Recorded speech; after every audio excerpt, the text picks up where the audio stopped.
Baik, saudara sekalian, kita kembali untuk memperbincangkan tentang barakatul ilm. Mungkin ada di antara kita yang ingin memperjelas atau ingin mendalami apa yang sudah saya sampaikan tadi. Silakan kalau ada pertanyaan. Ilmah, ada yang mau ditanyakan? Ilmah baru masuk, jadi nggak tahu materi apa tadi yang ngomongin. Oh, ya.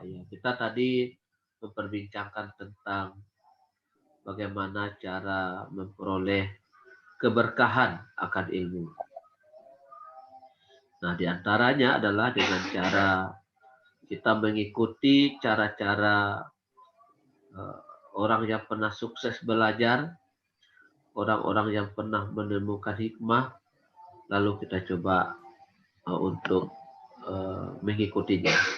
Mungkin Nori ada yang mau ditanyakan, Nori silakan. Nggak ada, Be. Nggak ada ya. Udah paham ya. Oke, kita menunggu kehadiran Lili. Siapa? Fajri, Bi. Oh, Pak jadi.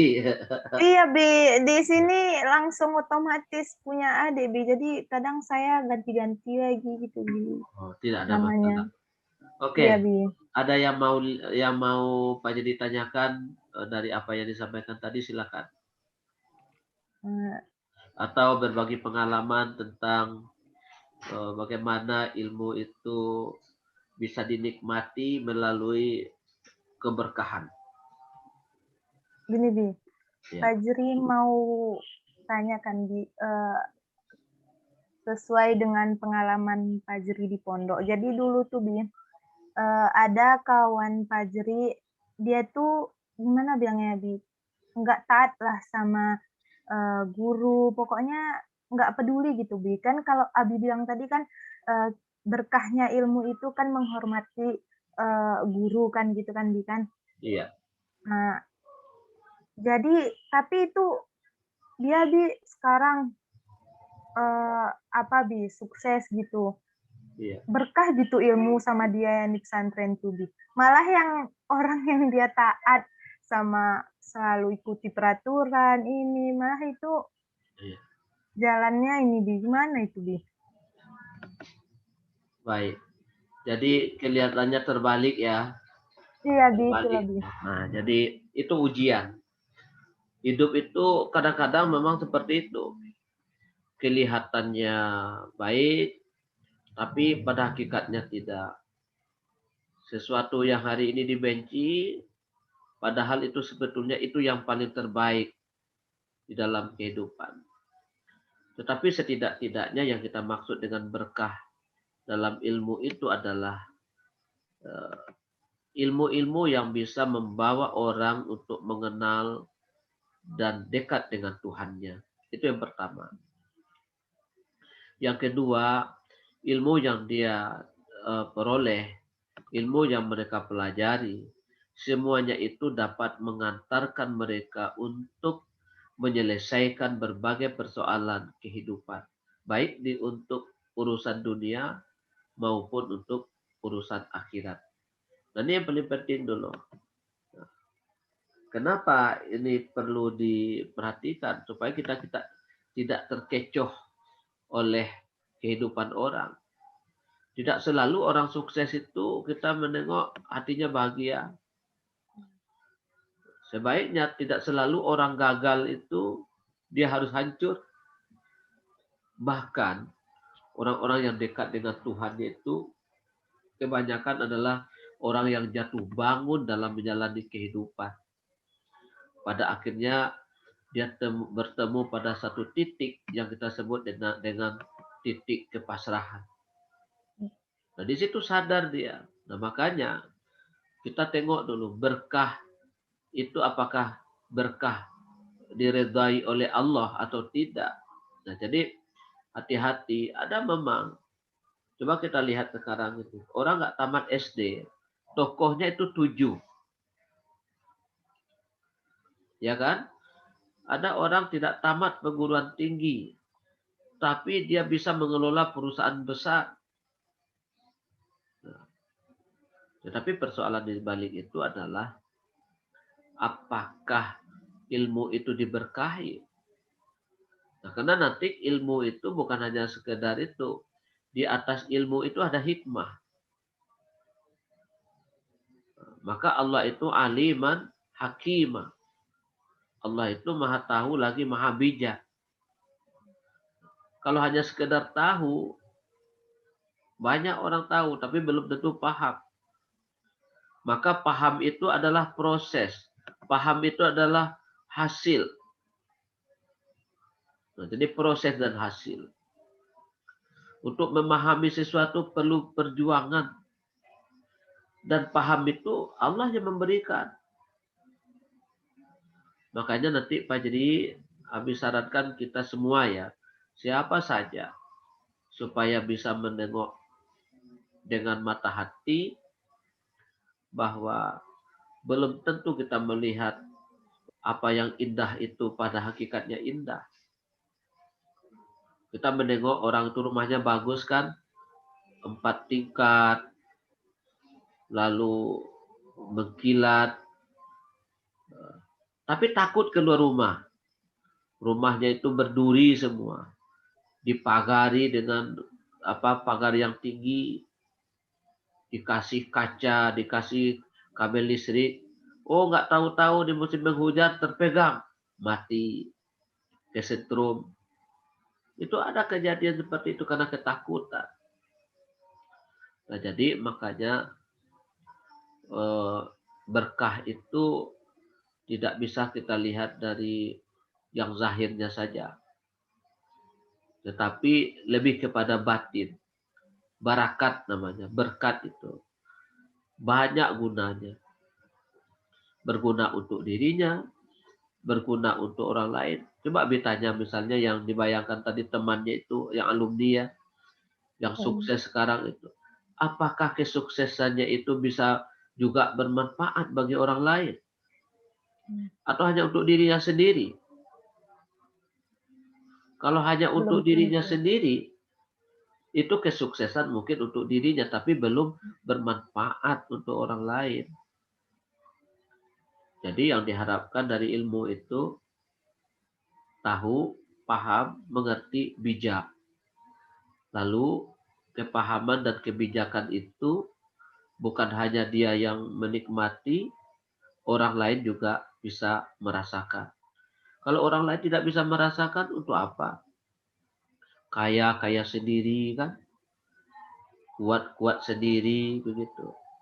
Apalah artinya kaya sendiri? Waktu meninggal apakah akan dibawa kekayaan itu semua? Enggak kan? Kalau meninggal sendirian nggak ada bisa mengurus diri. Nah makanya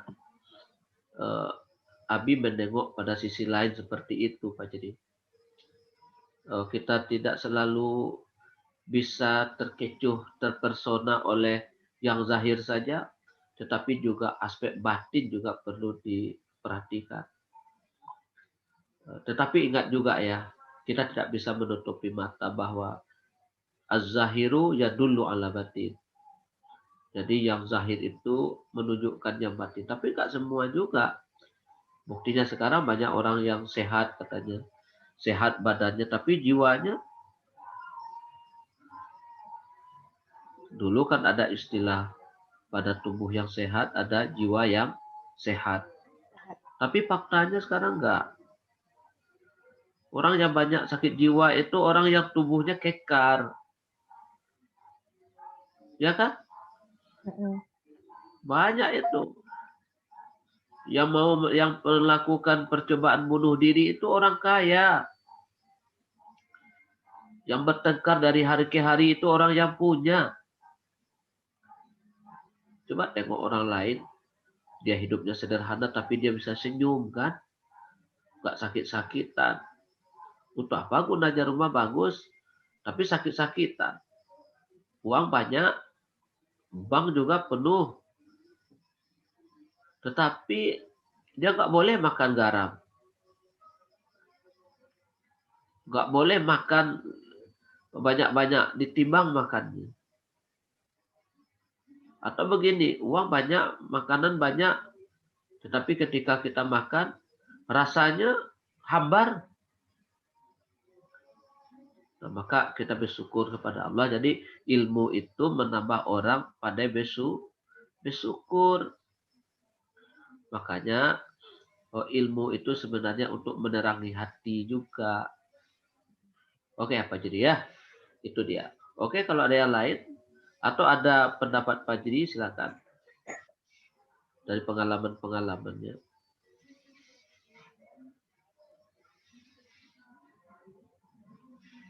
Oke yang lain? Nori juga kalau mau kita ada pada bagian akhir ini ada 11 ya. Kalau ada yang mau didalami silakan. Ada yang ingin tahu cara-caranya bagaimana begitu. Semakin digali, semakin nampak. Ya seperti Abi bilang tadi lah. Kalau kita menggali sumur kan, di musim kering lagi. Tiba-tiba orang bawa ember sekeliling. Mau dibagi atau enggak? Berkata hati, kalau aku bagi, habis airku. Tapi masih berlumpur kan? Nah, akhirnya mengalah. Oke lah, aku bagi. Gali terus kan. Akhirnya ketemu mata air. Orang berebut. Oh, kasih aku air, kasih aku air. Kasihkan aja. Nanti insya Allah sumurnya semakin bersih. Oke, silakan.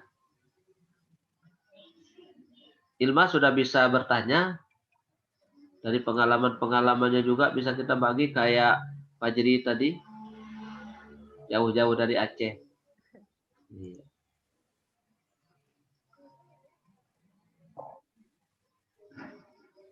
Ya, silakan Ilma. Bi kan mana ya Bi banyak ya maksudnya baru kayak ngerasain udah kuliah nih yang pasti yang diperselisihkan tuh nilai aja gitu teman yang sebenarnya teman itu susah gitu kan Bi jadi itu kayaknya nilai aja yang penting gitu Bi Iya. gimana Memang kebanyakan gitu.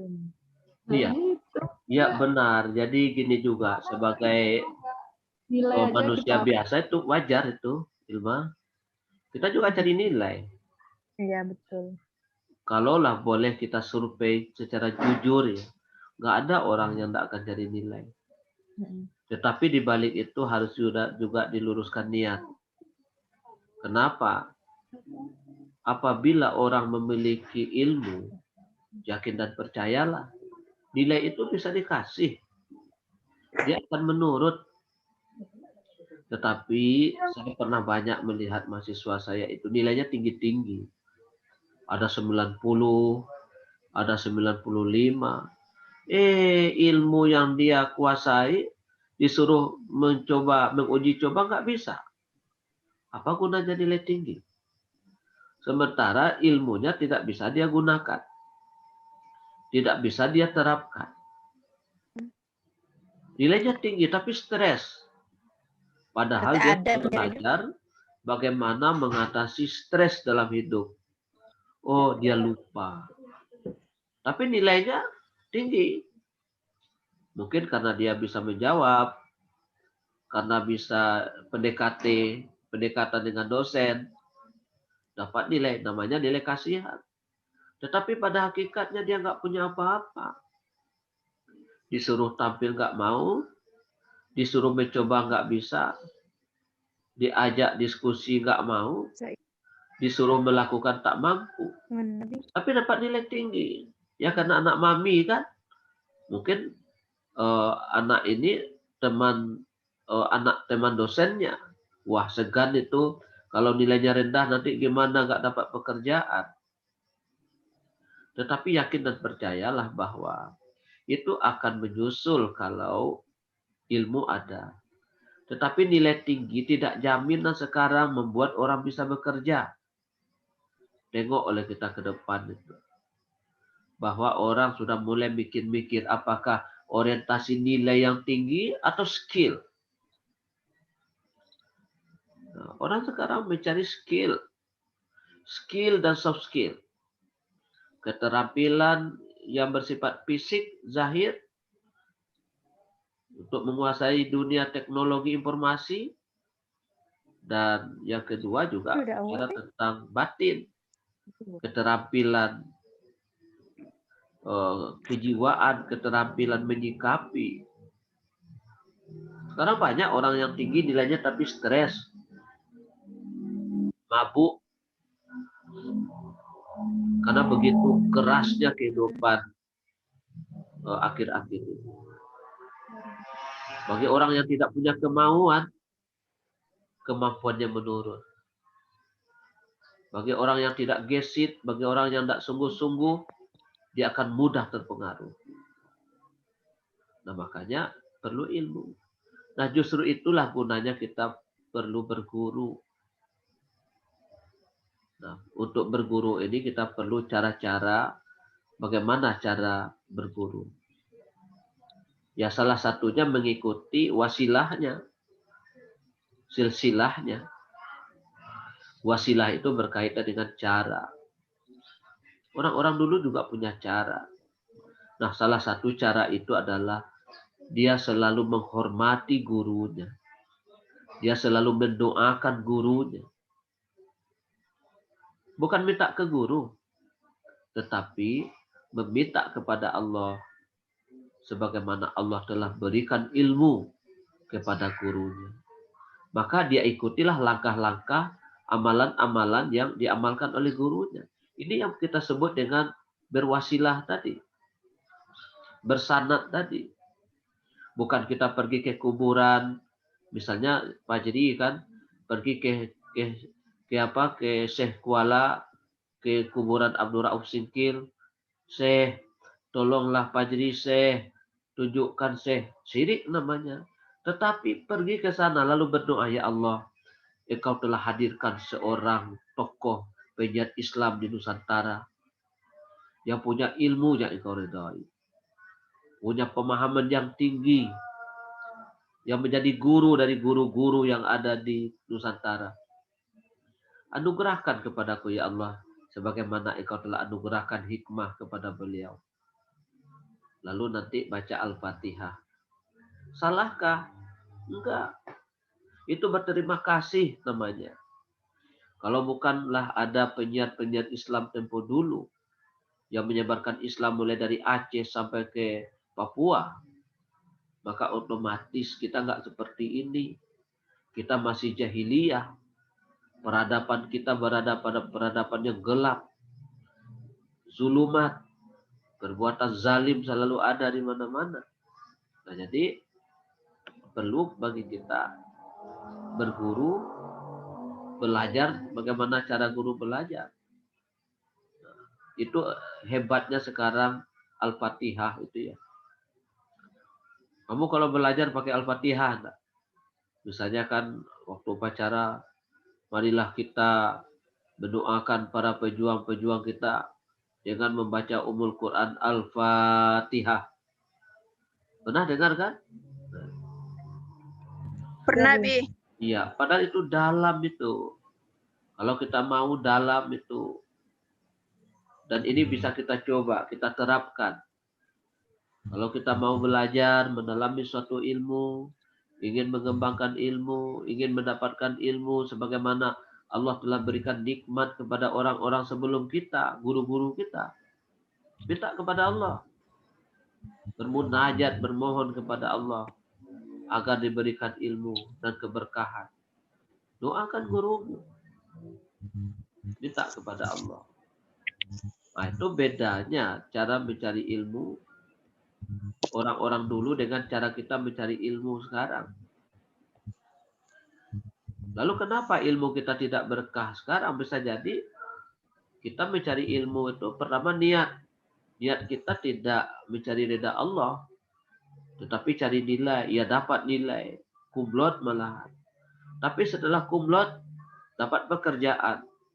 Sudah dapat pekerjaan, menjadi orang stres dengan pekerjaan. Padahal sudah tinggi.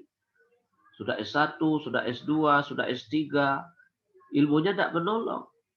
Apa yang hilang? Berkah, daya guna, manfaat. Nah, kalau gitu, keberkahan ilmu itu karena memang tidak direstui, tidak diredai oleh Allah karena tidak dapat ridha dari guru. Nah, maka posisi guru itu sebenarnya terhormat, mulia. Dan kemuliaannya itu Allah yang memberikan, maka kita dengan mereka lah mendekatkan diri kepada Allah. Nah, siapa guru kita? Ya seperti kita katakan tadi, ada ciri-cirinya.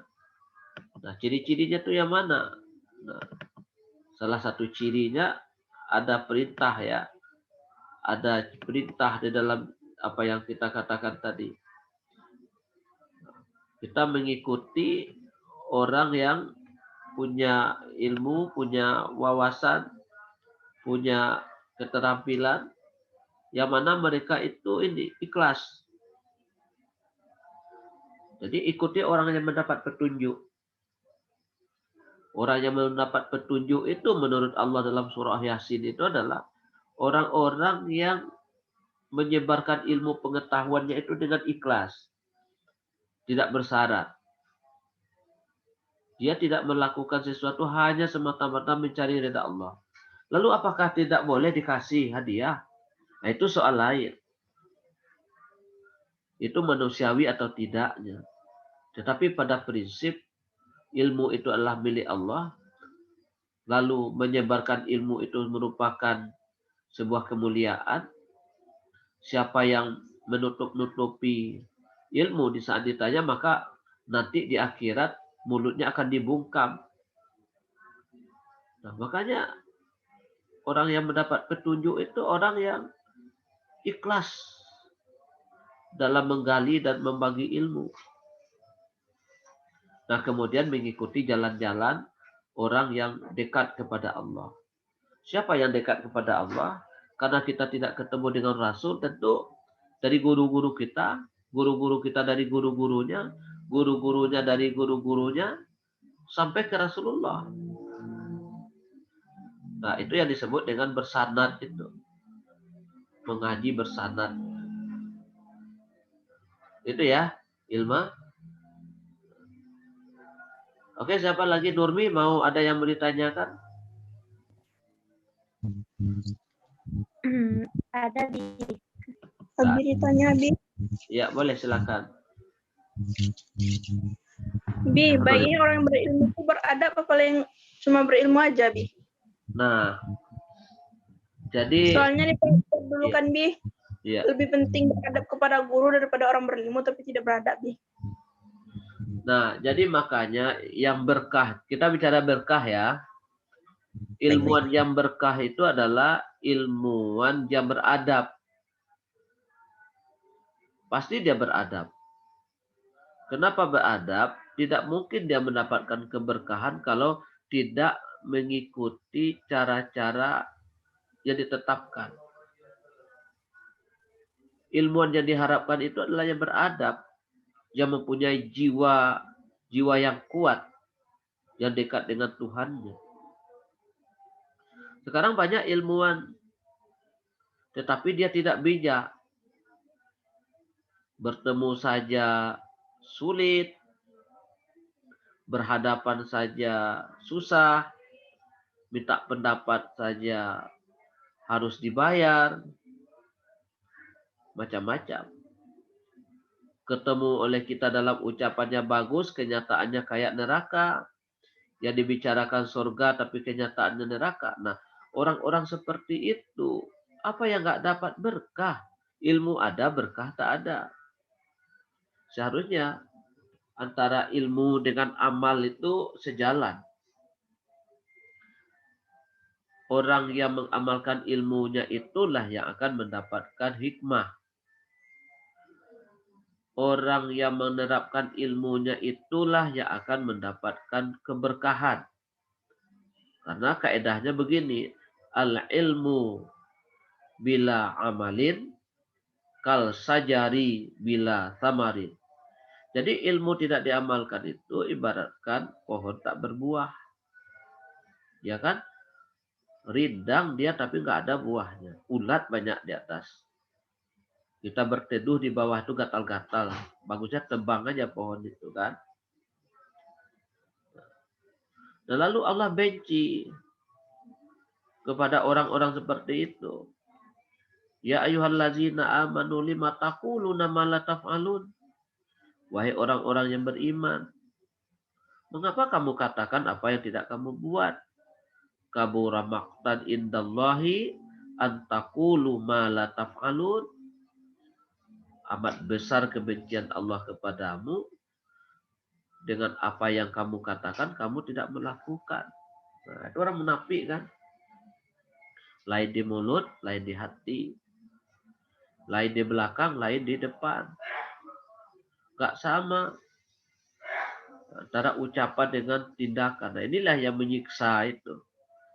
Jadi kalau kita ketemu dengan orang-orang lain di hadapan kita, lain pula di belakang, ucapannya seperti ini, lalu perbuatannya jauh terbalik ya, paradok. Allah marah. Kalau Allah sudah marah, dicabut keberkahan. Dia berilmu juga, mungkin sampai ke profesor lah misalnya. Dia seorang profesor juga, tetapi dengan keprofesorannya dia nggak bisa menolong dirinya. Dia tidak bisa menolong orang lain juga.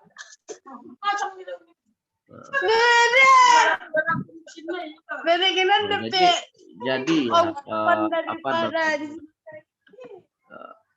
ilmu yang didapatkan itu tidak bisa menolong. Ketika tidak bisa menolong, maka itu disebut dengan dicabutnya berkah. Nah, itu dia. Oke ya. Masih ada yang mau bertanya, silakan. Izin bertanya, Bi. Iya, silakan. Iya, Dewi. Tadi kata Abi, ilmu itu tuh kan yang kita cari, ilmu yang mendekatkan kita kepada ridho Allah. Iya. Lalu bagaimana dengan ilmu yang menjauhkan kita dari ridho Allah tuh, Bi? Terus pertanyaan satu lagi, ilmu yang seperti apa yang kita cari yang bisa mendapatkan ridho Allah itu, Bi? Iya, itu di dalam surah Al-Kahfi ayat 10 tadi ada tuh, Wi. Rabbana atina min ladunka rahmah wa hayyi' lana min amrina rasyada. Jadi ilmu yang diharapkan itu adalah ilmu yang menjadi wali, ilmu yang dapat menolong, ilmu yang dapat menunjuki. Ilmu banyak itu. Ilmu apa namanya? Ilmu duniawi banyak, tetapi ilmu laduni, itu ilmu laduni itu ilmu yang dapat menolong itu.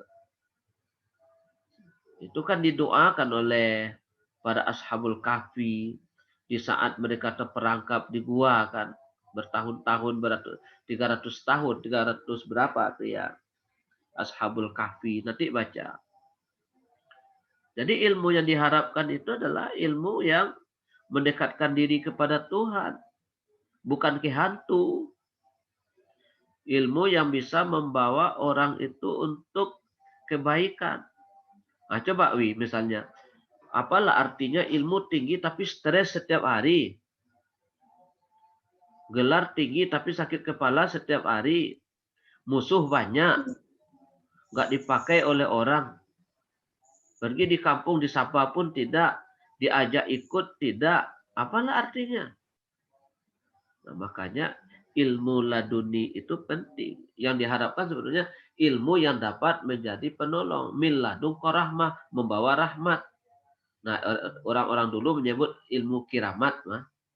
Ilmu yang dicari itu katanya ilmu kiramat. Tapi ilmu yang memuliakan sebetulnya. Ilmu yang membuat orang itu mulia. Nah, itu yang hikmah. Ya, yang kita sebut dengan hikmah. Karena begini, siapa yang diberi oleh Allah hikmah, mayyu'tal hikmata faqad utiya khairan katsira. Dia mendapatkan nikmat yang banyak. Nah, sekarang itu yang mahal kan? Bijak itu payah sekarang. Nah, bagaimana supaya mendapat kebijakan? Ini banyak doa-doa ya. Kita minta selalu kepada Allah. Kita ikuti cara orang-orang yang saleh tempo dulu. Orang-orang yang mendapat keberkahan ilmu dari Allah. Nah, misalnya gini, Rabbi habli hukma wa alhiqni bis salihin waj'alni lisana sidqin fil akhirin waj'alni min warisati jannatin na'im. Jadi kita minta diberi oleh Allah hikmah, ilmu yang memiliki kebijakan. Bijak kita setelah berilmu. Bahagia hati kita sudah belajar. Tapi kalau tersiksa setelah belajar, mungkin kita belum dapat berkah. Nah, misalnya kita belajar tentang bagaimana mengantisipasi maling. Tiba-tiba kita yang dimaling oleh orang. Itu sialan namanya. Nggak berkah ilmunya gitu kan. Dia udah belajar bagaimana mengamankan ini, bagaimana mengantisipasi ini, bagaimana mendeteksi ini. Tiba-tiba dia yang kemalingan gitu, Wi. Jadi ilmunya namanya nggak berkah. Nah, supaya berkah ilmu itu selalulah ikut cara-cara orang-orang yang diberkahi oleh Allah. Hormat ke guru, hormat ke orang tua, selalu mendoakan guru. Bukan minta ke guru kan, tetapi minta ke Allah. Tetapi ada juga ketika guru masih hidup, kita minta didoakan. Kan tradisi itu kan, Wia. Kalau misal temu Pak, Ibu, Abi, Umi, doakan Nanda besok mau ujian, mudah-mudahan diberkati oleh Allah. Berdoa dia kepada Allah. Itu tidak ada masalah. Yang nggak boleh itu dia sudah meninggal misalnya, kita datang ke kuburnya. Wahai Syekh, Iya. tunjukilah cucumu ini. Oh enggak, Allah yang menunjuki. Tetapi ketika kita minta, misalnya kalau di Solo itu kan ada Syekh Muksin ya, misalnya berziarah ke Supayang, misalnya ke Solo itu, minta, ya Allah, Engkau telah berikan keharuman nama kepada Syekh Muksin, Engkau telah berikan ilmu kepadanya untuk mendakwahi umat di Solo. Berikanlah kepada hamba ilmu itu sebagaimana engkau berikan keberkahan ilmu kepada beliau. Berkahi beliau. Itu boleh itu. Itu namanya kita minta kepada Allah mendoakan tidak apa-apa. Tapi kalau datang, wahai Syekh Muksin, cucumu akan ujian.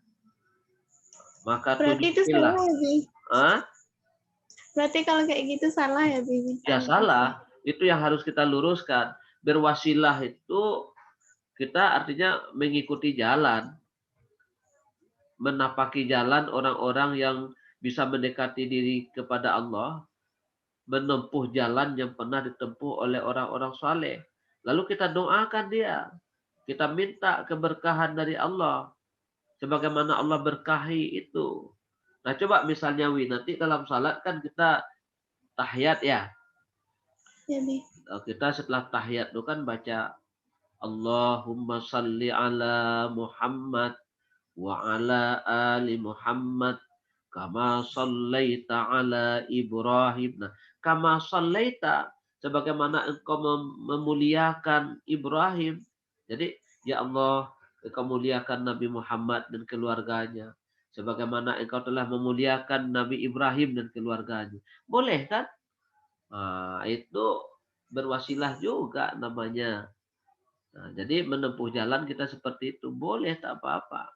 Kalau saya sudah jadi rutin itu. Setiap Patang Kamis malam Jumat ini, malam-malam nanti sekitar jam 3-an itu mendoakan guru-guru. Berterima kasih kepada guru. Baik yang hidup maupun sudah tiada. Minta kepada Allah ilmu-ilmu yang diberkahi. Sebagaimana Allah telah berkahi kepada mereka semua. Li walahum al-fatihah. Kita bacakan al-fatihah. Nah, jadi nanti insya Allah dengan cara itu ada manfaatnya. Apa manfaatnya? Pertama, andaikan kita sukses, kita tidak lupa diri. Bahwa kita punya guru-guru yang menunjukkan kita tempo dulu. Kita tidak boleh kacang lupa dengan kulitnya. Tetap mendoakan guru. Kemudian yang kedua, andaikan kita gagal, kita tidak sendirian. Andaikan nanti di akhirat kita ditanya dari mana dapat ilmu dari guruku. Nah maka nanti kita dengan guru-guru kita itu satu jamaah. Itu gunanya. Kalau kita tidak punya guru, belajar sendiri, siapa yang guru kita? Ya setan. Kita menjadi orang yang sesat. Karena setan itu menyesatkan. Maka kita perlu belajar dengan seorang guru. Yang guru itu dapat meyakinkan kita. Nah, begitu ya. Ya, Bi. Makasih, Bi. Ya, sama-sama. Baik, rekan-rekan sekalian. tinggal beberapa menit lagi pertemuan ini akan kita closing. Ada baiknya kita ambil kesimpulan bahwa keberkahan dari ilmu itu adalah adanya keredaan dari guru. Kalau keredaan Allah ada pada keredaan kedua orang tua, kebencian Allah ada pada kebencian orang tua, maka berkahnya ilmu itu ada pada keredaan para guru. Dan sempitnya hidup kita dalam menjalani kehidupan, bisa jadi kita belum mendapat berkah. Ciri-ciri keberkahan itu antara lain, ilmu itu yang kita peroleh dapat berkontribusi di dalam kehidupan kita. Dapat menolong, dapat menenangkan hati, dapat menunjuki jalan, menerangi kegelapan kehidupan kita, dan ilmu yang selalu dapat memberikan kehidupan bagi orang-orang di sekitar kita. Nah, kemudian biasanya orang yang diberkahi ilmunya oleh Allah kepada kita, biasanya orangnya tidak angkuh, tidak takabur, tidak sombong. Kalau dia sukses, dia tidak pernah merasanya dirinya hebat. Kalau dia gagal, dia tidak pernah bersedih, karena dia tetap belajar dan selalu belajar dari kehidupan dan mengikuti cara-cara orang yang sukses dalam mencari ilmu itu. Inilah yang dapat kami sampaikan pada malam hari ini. Terima kasih untuk para peserta yang hadir. Mudah-mudahan diberkahi oleh Allah Subhanahu wa taala, ilmunya semakin bertambah dan bahagia dengan ilmu yang diperoleh. Diperbanyak maaf. Assalamualaikum warahmatullahi wabarakatuh.